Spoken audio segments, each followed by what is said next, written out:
안녕하세요. 오늘 여러분이 직접 보내주신 자료들 보면서, 한 장소에 대해 좀 깊이 파고들어 볼까 합니다. 지도에서는 그냥 작은 점일지 몰라도 포르투갈 역사의 어떤 거대한 흐름을 담고 있는 곳이에요. 바로 리스본의 벨랭탑입니다. 이번 시간 목표는요, 여러분 자료들을 통해서 이 벨랭탑의 역사, 또 건축 양식, 그리고 이게 왜 중요한지 그 의미를 좀 더 생생하게 느껴보는 거예요. 언제, 왜 세워졌는지부터 해서 그 독특한 모습에는 또 어떤 이야기가 숨어 있는지, 그리고 이게 어떻게 포르투갈을 넘어서 세계적인 상징이 됐는지 한번 같이 따라가 보시죠. 시작하기 전에 이 탑 딱 보면 어떤 느낌이 드세요?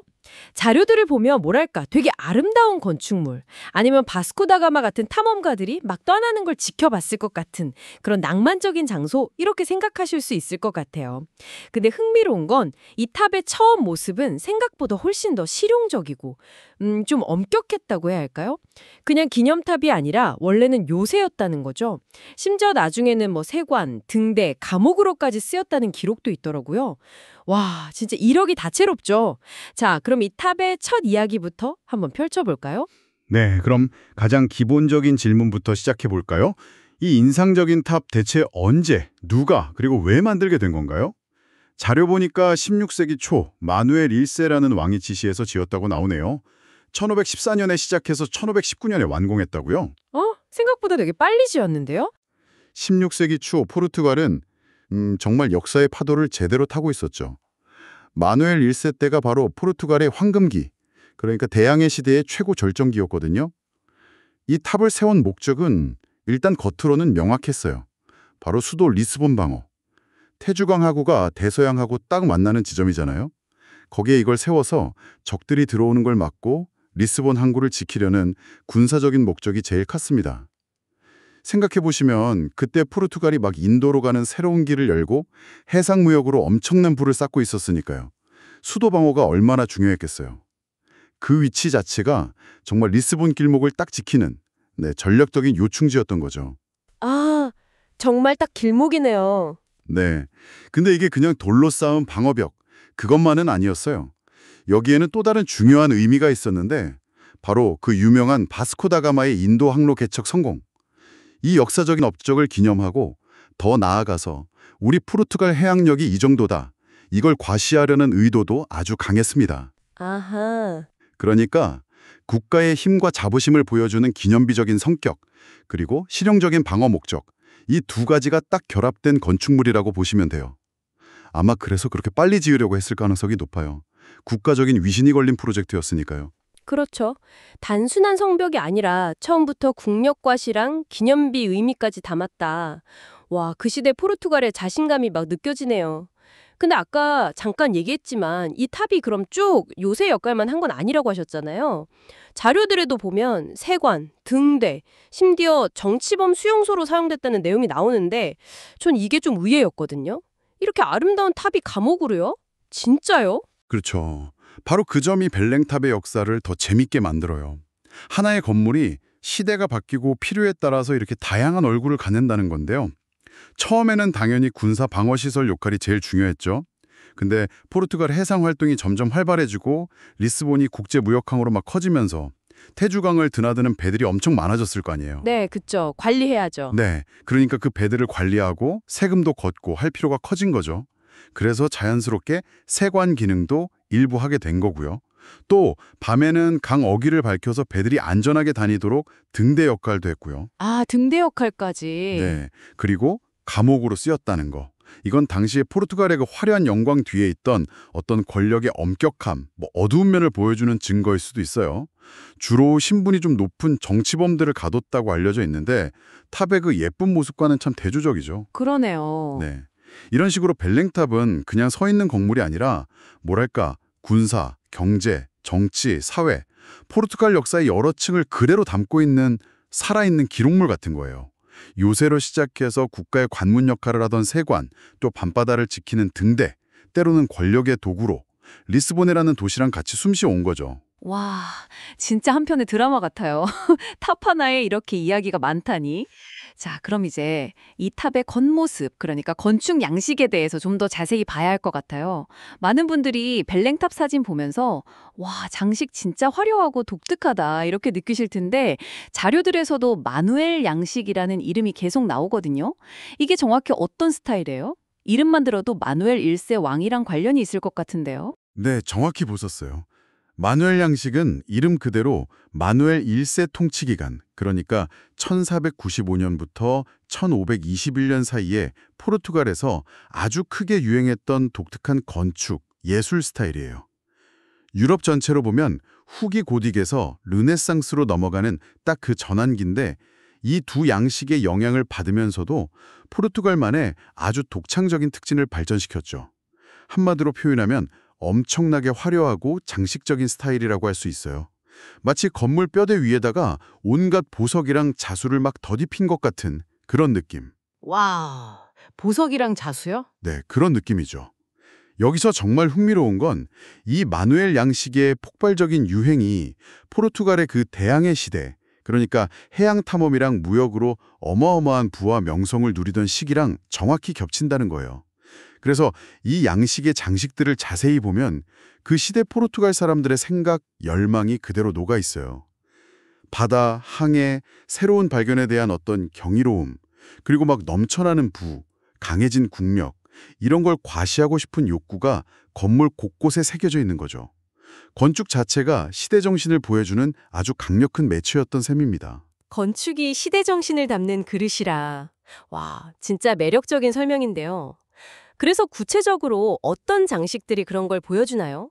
자료에도 몇 가지 예시가 있던데 밧줄 모양으로 꼰 돌조각, 그 항해 도구였던 혼천에 같은 거, 조개 껍데기나 산호 같은 바다 생물 모양들, 그리고 기독교 국가니까 십자가 문양 같은 것들이요.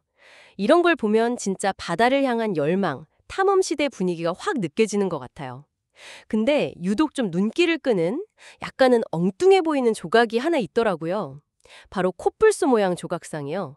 이건 왜 하필 여기 있는 거죠? 아, 그 코뿔소 조각. 맞아요.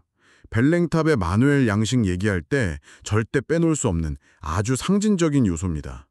좀 뜬금없어 보일 수도 있는데 사실 이게 당시 포르투갈이 얼마나 먼 곳까지 영향력을 뻗치고 있었는지를 보여주는 아주 극적인 증거예요. 이야기가 1515년쯤으로 거슬러 올라가는데요. 그때 포르투갈이 인도랑 교역을 활발하게 하고 있었잖아요. 네. 인도의 구자라트 술탄이 포르투갈령 고아 총독을 통해서 마누엘 1세한테 진짜 코뿔소 한 마리를 선물로 보냈어요. 와, 진짜 코뿔소를요? 네, 진짜 코뿔소요. 이 코뿔소가 배에 실려서 리스본까지 왔는데 그때 유럽에서는 코뿔소가 거의 뭐 전설 속 동물처럼 여겨졌거든요. 그러니까 이게 얼마나 큰 센세이션이었겠어요.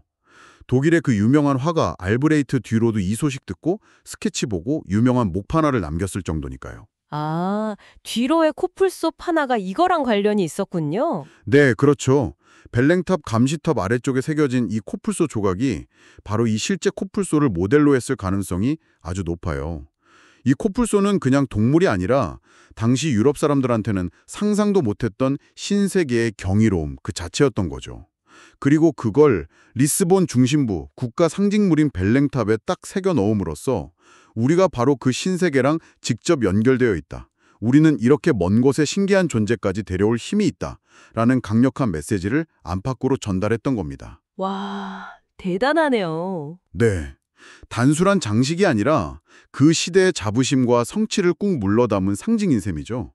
혹시 자료에 이 코뿔소 말고 당시 포르투갈인들이 만났던 새로운 세계를 보여주는 또 다른 독특한 장식, 뭐 그런 언급은 없었나요? 와, 코뿔소 하나에 그런 어마어마한 이야기가 숨어 있었다니 진짜 놀랍네요.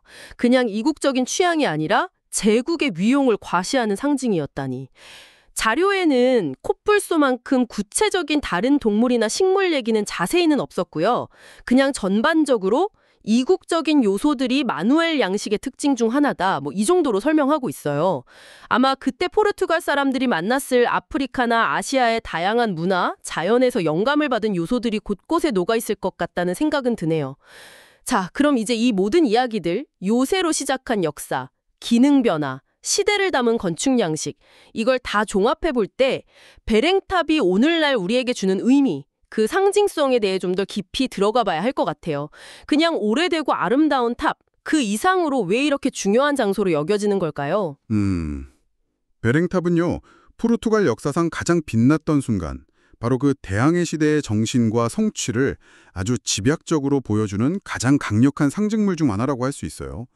아까 이야기 나눴듯이 여기가 지리적으로 탐험가들이 미지의 세계로 떠날 때 마지막으로 뒤돌아보던 포르투갈 땅이었고, 또 길고 험난한 항해 끝에 금은보화와 새로운 지식을 싣고 돌아왔을 때 가장 먼저 그들을 맞아주던 장소였잖아요. 아, 그 출발점이자 도착점. 네, 그렇죠.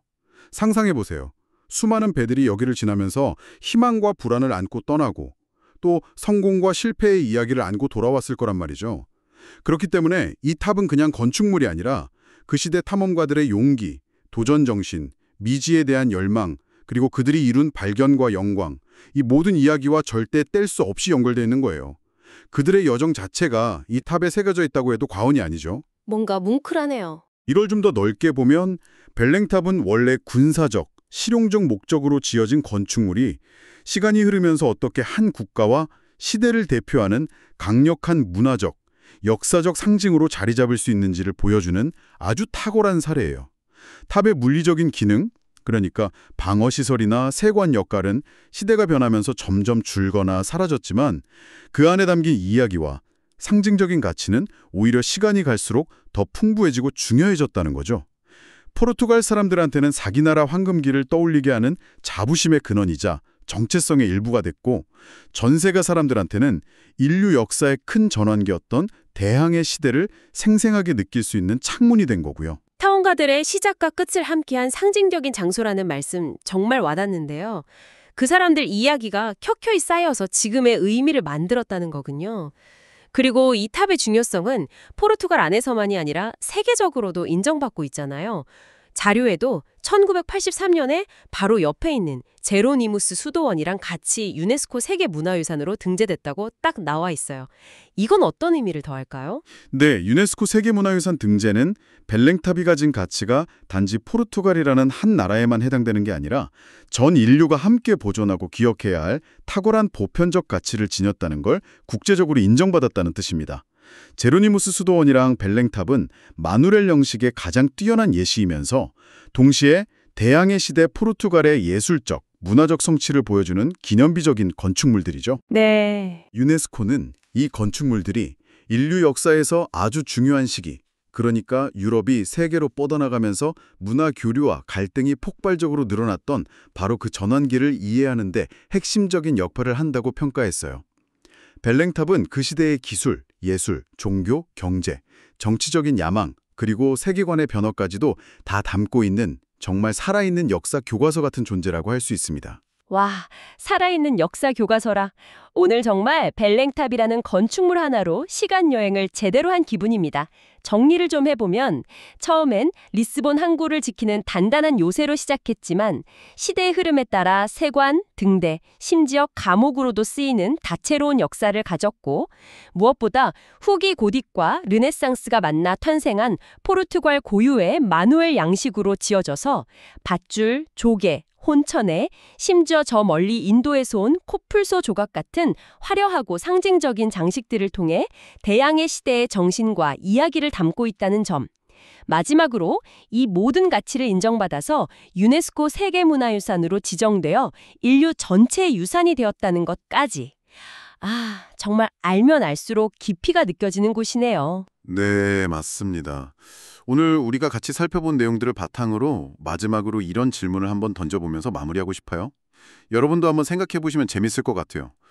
벨랭탑은 건립 초기에 군사적 목적에서 시작해서 세관, 등대, 감옥 같은 실용적인 기능을 하다가 시간이 흘러 지금은 주로 상징적인 의미로 우리 곁에 남아있잖아요. 그렇다면 수세기에 걸쳐서 그 역할과 의미가 계속 변화하고 때로는 더 쉬워진 이 탑의 역사는 과연 하나의 상징이 어떻게 시대 변화 속에서 살아남고 진화하며 또 후대에 의해 새로운 의미를 부여받으면서 계속 생명력을 얻게 되는지에 대해 우리에게 뭘 말해주고 있을까요? 어쩌면 상징의 힘이라는 건 그 고정된 형태 자체보다도 끊임없이 다시 해석되고 관계 맺어지는 그 과정에 있는 건 아닐까 하는 생각도 드네요. 와, 상징의 생명력과 진화에 대한 질문이라 정말 깊이 생각해 볼 만한 화두를 던져주시네요. 벨랭탑이 그냥 과거의 유물이 아니라 지금도 우리에게 계속 말을 걸고 있다는 그런 느낌이 듭니다. 오늘 이렇게 풍부한 자료 공유해 주시고 저희와 함께 벨랭탑의 숨겨진 이야기 속으로 깊이 탐험해 주신 여러분께 진심으로 감사드립니다. 다음에도 흥미로운 주제로 다시 찾아뵙겠습니다.